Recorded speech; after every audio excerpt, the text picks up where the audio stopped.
We opened in 1996 and basically started from scratch.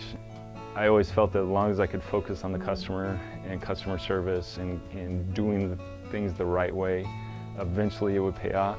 You know, and the reason we're able to be an independent or be able to stay in business as long as we have is because of the relationships we've developed. And those individuals appreciate the ability to talk to a pharmacist on a one-to-one basis and be able to have their questions answered in a professional manner, or they know that we're going to act on their behalf as a patient advocate and call the provider and say, hey, you know, can we help this patient out? These are the issues that are going on.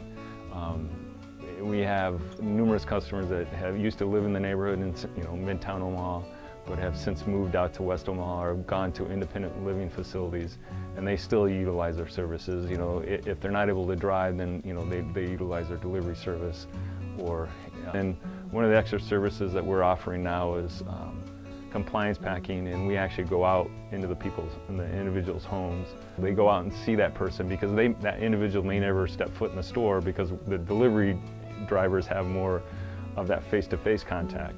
But at least if we go out there initially, and then our goal is to try to see them every 6 or 9 months and go back and have a revisit, and you know, because one of the things is, besides going on that home visit, the drivers collect the packs, so we can start identifying if there's a trend that they miss every one of their evening doses or their bedtime dose or whatever the case is, and then we'll follow up with a phone call and say, hey, you know, Mr. Jones, we noticed that pretty consistently you're missing your noon dose.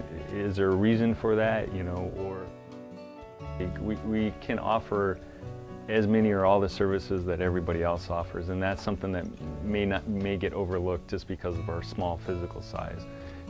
We have a drive-through as well for the young moms that have, you know, may have 2 or 3 kids that don't feel the best and they don't want to, you know, trudge them out of the car.